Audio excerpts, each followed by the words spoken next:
Pakistan 12 games में शिरकत के बाद पाकिस्तान की रेसलिंग टीम वतन पहुंच गई। एक ऐलान जिसको सुनकर फवाद आलम फूट फूट कर रोने लगे। आईपीएल और जुए का साथ बरकरार, मजीद 3 गिरफ्तारियां। Asian hockey qualifier by youth Olympic के लिए कौमी टीम का ऐलान। हर टीम बॉल ट्रैंपिंग में मुलविस रही, सिंगाकारा का दावा। कबायली इलाके में अमन बहाल होते ही खेलों के मुकाबले भी शुरू हो गए।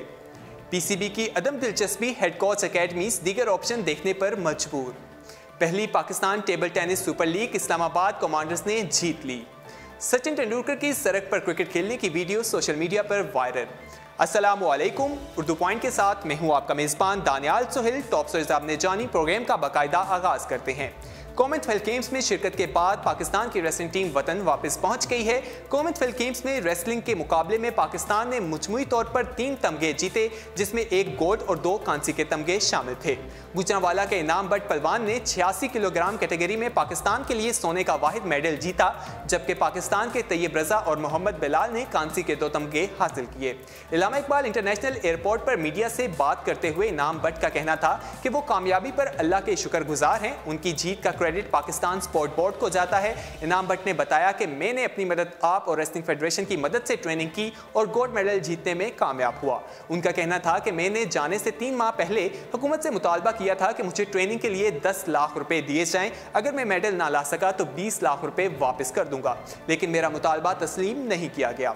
उन्होंने शिकवा किया कि जिस तरह भारत के रेसलर्स 6 माह की ट्रेनिंग दी जाती है, अगर इसी तरह हमें भी ट्रेनिंग होती तो पाकिस्तान के मेडल्स की तादाद ज्यादा हो सकती थी। साथ ही इनाम बट का कहना था कि रेसलिंग और वेट लिफ्टिंग पाकिस्तान में सबसे ज्यादा मशहूर खेल हैं। अगर हुकूमत सपोर्ट करे और बजट ज्यादा किया जाए तो पाकिस्तान ओलंपिक में भी गोल्ड मेडल जीत सकता है। आज टीम वापस पहुंच गई है और पाकिस्तान की तरफ से पहला गोल्ड मेडल, वाहिद गोल्ड मेडल जो है इनाम बट ने जीता था।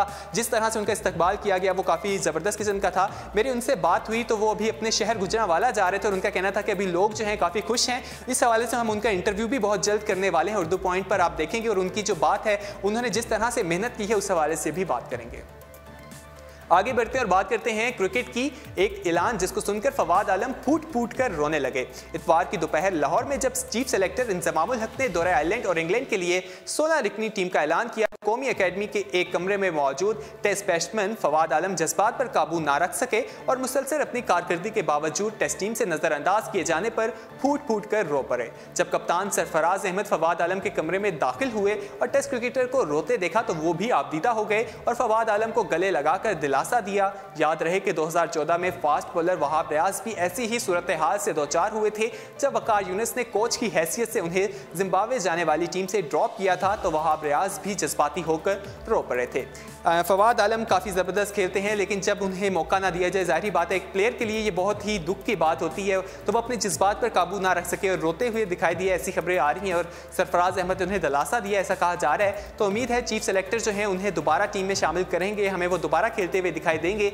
इंग्लैंड और आयरलैंड के लिए तो उन्हें टीम में शामिल नहीं किया गया, लेकिन आगे आने वाले मैचेस में देखते हैं कि वो जगह बना पाते हैं या नहीं। आगे बढ़ते हैं और बात करते हैं आईपीएल और जुए का साथ बरकरार, मजीद 3 गिरफ्तारियां। आईपीएल के साथ जुए का ताल्लुक ना टूट सका। गुज़श्ता रोज पुलिस ने इंडियन प्रीमियर लीग के मैचेस पर मुबैना तौर पर गैर कानूनी शर्तें लगाने वाले 3 अफराद को गिरफ्तार कर लिया। पुलिस के मुताबिक ये तीनों अफराद दारुल हुकूमत नई दिल्ली में वाक़ एक घर में ऑनलाइन इस मामले में मुलविस थे। पुलिस के एक सीनियर एहलकार ने बताया कि हमने मुंबई इंडियंस और दिल्ली डेयर डेविल्स के दरमियान खेले जाने वाले मैच के दौरान शराइत लगाने वाले 3 अफराद को गिरफ्तार किया था।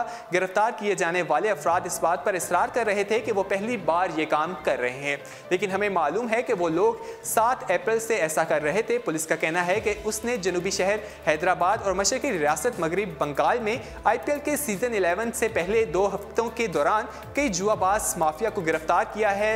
जो फिक्सिंग का मामला है, जुआ जो है क्रिकेट पर लगाया जाता है और आईपीएल का ताल्लुक अभी तक इससे वाबस्ता है। आईपीएल में ये चीजें पहले भी देखी गई हैं और मजीद 3 गिरफ्तारियां भी की गई हैं। कौमी खेल हॉकी की बात करते हैं। पाकिस्तान हॉकी फेडरेशन ने Asian hockey qualifier by youth Olympic के लिए 9 रुकनी कौमी टीम समेत 4 स्टैंड बाय खिलाड़ियों का ऐलान कर दिया। पाकिस्तान हॉकी फेडरेशन की जानिब से जारी करदा तफसीलात के मुताबिक 9 रुकनी स्क्वाड में अवैस अरशाद गोलकीपर, वकास अहमद कप्तान, अली रजा, मोहब्बतुल्लाह नायब कप्तान, मुर्तज़ा याकूब, जुनैद रसूल, मोहसिन खान, जुल्करनैन और हमाद अंजुम शामिल हैं। स्टैंड बाय खिलाड़ियों में मोहम्मद अब्दुल्ला, अब्दुर्रहमान, अवैस अमीन और बाबर और इब्रार अहमद शामिल हैं। वाज़ेह रहे कि इवेंट 25 से 29 अप्रैल तक थाईलैंड के शहर बैंकॉक में खेला जाएगा। क्वालिफाइंग में 11 टीमें हिस्सा ले रही हैं, जिसमें से 2 टॉप टीमें रवां बरस 6 अक्टूबर से 18 अक्टूबर तक अर्जेंटाइन के शहर में होने वाले इस ओलंपिक में एशिया की नुमाइंदगी करेंगे। 11 टीम्स में पाकिस्तान देखने हैं कि पहली टॉप में आ सकता है या नहीं। अगर पाकिस्तान टॉप में आ जाता है, टॉप दो टीमें जो होंगी, अगर उसमें पाकिस्तान आ जाता है तो एशिया जो होने जा रहा है ओलंपिक, उसमें पाकिस्तान एशिया की नुमाइंदगी करने वाला है। एशिया हॉकी हमारा इतना अच्छा नहीं था, लेकिन अब गैर मुल्की कोच की खिदमात हासिल की गई हैं, तो अब देखना है कि हॉकी की जो कारकर्दगी है वो कैसी रहती है। कॉमनवेल्थ गेम्स में भी हॉकी जो है 4 मैचेस खेले गए हमारी टीम ने, जिसमें से 3 जो है ड्रॉ किए थे, लेकिन 1 मैच पाकिस्तान जीता था। अब देखना है कि ये जो क्वालिफायर राउंड शुरू होने जा रहा है इसमें पाकिस्तान कैसा खेलती है। क्रिकेट की ही बात करें, हर टीम ट्रैम्पिंग में मुलविस रही, ऐसा कहना है कुमार संगकारा का। श्रीलंका के साबिक कप्तान कुमार संगकारा ने दावा किया है कि गुज़श्ता 3 दहाइयों के दौरान मैदान में उतरने वाली हर क्रिकेट टीम बॉल ट्रैम्पिंग में मुलविस रही है। अपने एक कॉलम में कुमार संगकारा ने कहा कि बॉल ट्रैम्पिंग एक ऐसी बुराई है जिसे कई बरस तक फ्री पास मिला रहा, हर टीम इसमें मुलविस रही। कुमार संगकारा इस बात पर यकीन नहीं रखते कि जनूबी अफ्रीका के खिलाफ सीरीज में ऑस्ट्रेलियाई प्लेयर्स की जानिब से सामने आने वाली बॉल ट्रैम्पिंग स्कैंडल कोई पहला वाकया है। कुमार संगकारा ने कहा कि मुंतज़मीन भी खिलाड़ियों के साथ ऐसी हरकतों से आगाह थे और उन्हें भी इसमें जिम्मेदारी कबूल करनी चाहिए। कुमार संगकारा ने आईसीसी से इस मामले में जायजे के लिए कमेटी तश्कील देने का मुतालबा किया है। ऑस्ट्रेलिया क्रिकेट की जो वाकयात सामने आए, जिसमें उनके कप्तान स्मिथ जो हैं और नायब कप्तान जो सामने नाम आए, जिसके बाद उन पर पाबंदी लगा दी गई है, तो ऐसा कहना है कुमार संगकारा का कि ये कोई नया वाकया नहीं है, ऐसे वाकयात पहले भी होते रहे हैं। तो आईसीसी को इस हवाले से एक कमेटी तश्कील देनी चाहिए जो इस हवाले से जो है तहकीकात करे और जो मामला है उसको देखा जाए। आगे बढ़ते हैं और बात करते हैं जनूबी वजीरिस्तान की। कबायली इलाकों में अमन बहाल होते ही खेलों के मुकाबले भी शुरू हो गए हैं। करम एजेंसी के मुलक्का तल शहर में ऑल पाकिस्तान फुटबॉल टूर्नामेंट के ज़बरदस्त मुकाबले जारी हैं, जिसमें पाकिस्तान भर से 45 फुटबॉल टीमें हिस्सा ले रही हैं। कबायली इलाके में अमन बहाल होते ही मुख्तलिफ खेलों के मुकाबले भी शुरू हो गए हैं और फाटा सुपर लीग मुकाबले के बाद अब तल शहर के ग्राउंड में फुटबॉल के मुकाबले जारी हैं। टूर्नामेंट में मुल्क भर से 45 टीमें हिस्सा ले रही हैं, जबकि तमाशाइयों का जोशो जज्बा दीदनी है। टूर्नामेंट ऑर्गेनाइजर शहजाद का कहना है कि इलाके से बेअमनी का खात्मा होने काफ़ी अरसा हो गया है। लोगों को ये पैगाम देना था कि हम पुरअमन लोग हैं और पुरअमन तरीके से रह रहे हैं। टूर्नामेंट में शामिल खिलाड़ियों का कहना था कि फाटा में फुटबॉल के हवाले से काफ़ी टैलेंट मौजूद है, मगर हुकूमत अदम तवज्जो के बायस ये टैलेंट ज़ाया हो रहा है। एक खिलाड़ी सादिक अली का कहना था कि अगर हुकाम बाला फुटबॉल के खेल को अहमियत देंगे तो पाकिस्तान में बिलखसूस फाटा और केपीके में ऐसा टैलेंट मौजूद है जो आलमी सतह में जाकर मुकाबला कर सकता है। खिलाड़ी असद अली का कहना था कि हम हुकूमत से ये दरख्वास्त करते हैं कि खुरम एजेंसी में खेलों की सरगर्मियां कम हैं, इनमें इजाफा किया जाए ताकि नौजवान खिलाड़ी आगे बढ़ें। मैच देखने आने वाले तमाशाइयों का कहना था कि क्रिकेट के साथ साथ फुटबॉल और दीगर खेलों पर भी तवज्जो देने की ज़रूरत है। पीसीबी की अदम दिलचस्पी, हेड कोच एकेडमीज दीगर ऑप्शंस देखने पर मजबूर। पीसीबी की अदम दिलचस्पी के सबब मुश्ताक अहमद दीगर ऑप्शंस देखने पर मजबूर हो गए। ताहम head coach national cricket academy का कहना है कि रवां माह मुआहदा ख़त्म हो जाएगा, मगर अब तक किसी ने तौसी के लिए बात नहीं की। उन्होंने इस तासुर को रद्द कर दिया कि अपने दौर में ज़्यादा स्पिनर मंजर आम पर नहीं ला सका। Head coach national cricket academy Mushtaq Ahmed का पीसीबी के साथ मुआहदा रवां माह ख़त्म हो जाएगा। अब तक इसकी तौसी के लिए साबिक टेस्ट स्पिनर से हुकाम ने कोई राब्ता नहीं किया। अदम दिलचस्पी देखकर ही मुश्ताक अहमद ने दीगर ऑप्शंस पर गौर शुरू कर दिया है। साबिक लेग स्पिनर ने कहा कि पीसीबी के साथ मेरा मुआहदा रवां माह ख़त्म होने वाला है, इसलिए मुझे मुस्तकबिल के लिए कोई काम तो तलाश करना है। मेरे एजेंट ने श्रीलंकन क्रिकेट बोर्ड से बात की है, मेरा बराह रास्त कोई राब्ता नहीं हुआ। दरहकीकत मेरे पास 2-3 ऑफर्स मौजूद हैं, सबका जायजा लेकर ही फैसला करूंगा। शादाब खान को कोई पूछता ना था, वो बतौर बैट्समैन कैंप में आया। मेरी कोचिंग से वो इतना अच्छा स्पिनर बना। यासिर शाह को ऑलराउंडर विकेट बॉलिंग नहीं आती थी, मैंने ही उसे सिखाई। पेशर शहीन शाह अफरीदी भी मुझे अपना मेंटोर समझता है। बेशतर नौजवान प्लेयर्स हर टूर्नामेंट पर हर टूर पर फ़ोन कर मुझसे मशवरे लेते हैं, जब उन्हें कुछ मशवरे देता हूं जिससे उन्हें मदद मिलती है। उन्होंने कहा कि हर किसी को एक ही तराजू में नहीं तोलना चाहिए, जो काम करने वाले हैं उन्हें इज्जत दें। मेरी आदत नहीं कि मीडिया में आकर अपनी कामयाबियों का ढंढोरा पीटता रहूं। हालांकि मैंने बतौर कोच बहुत काम किया है, पाकिस्तान क्रिकेट टीम को बहुत कुछ दिया है। बहुत अच्छे बैट्समैन रहे हैं, अब कोचिंग कर रहे हैं और काफ़ी ज़बरदस्त खेलते हुए हमें स्पिनर रहे हैं और काफ़ी ज़बरदस्त उन्होंने ट्रेनिंग भी दी है प्लेयर्स को। उनका कहना है कि अभी तक जो उनका मुआहदा है वो अभी तक उस हवाले से बात नहीं की गई। इस माह जो है उनका मुआहदा ख़त्म होने वाला है, तो देखना है कि अगर उनका मुआहदा ना हुआ तो जो मुख्तलिफ ऑप्शंस हैं उस पर भी गौर कर सकते हैं। आगे बढ़ते हैं और बात करते हैं पहली Pakistan table tennis super league Islamabad commanders ने जीत ली।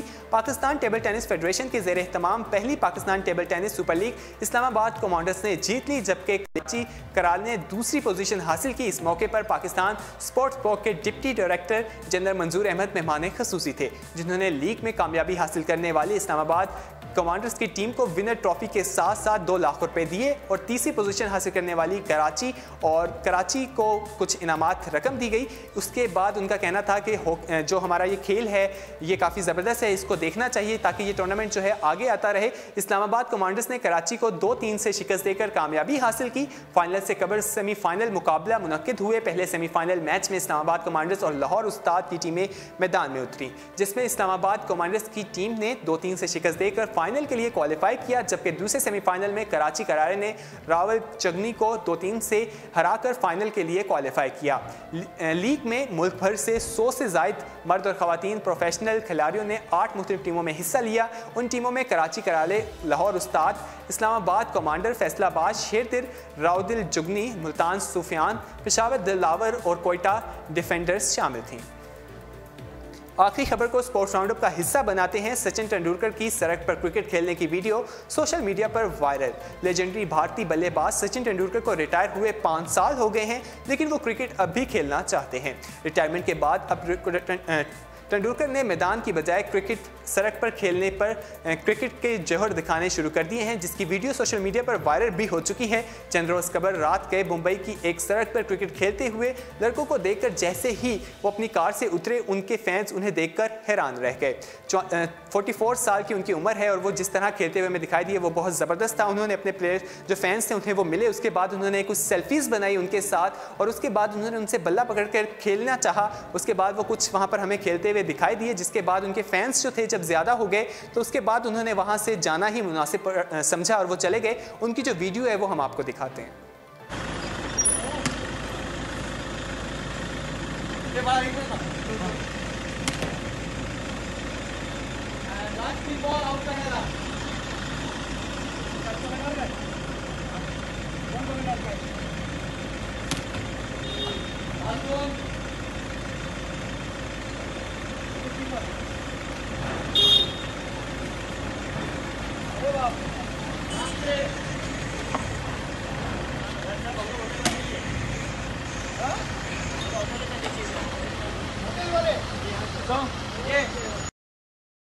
इसी के साथ स्पोर्ट्स राउंडअप अपने इख्तिताम को पहुंचता है। मजीद खेलों की खबरें जानने के लिए विजिट कीजिए हमारी वेबसाइट urdupoint.com। फिलहाल अपने मेज़बान दानियाल सोहेल को दीजिए इजाज़त। अल्लाह हाफिज़।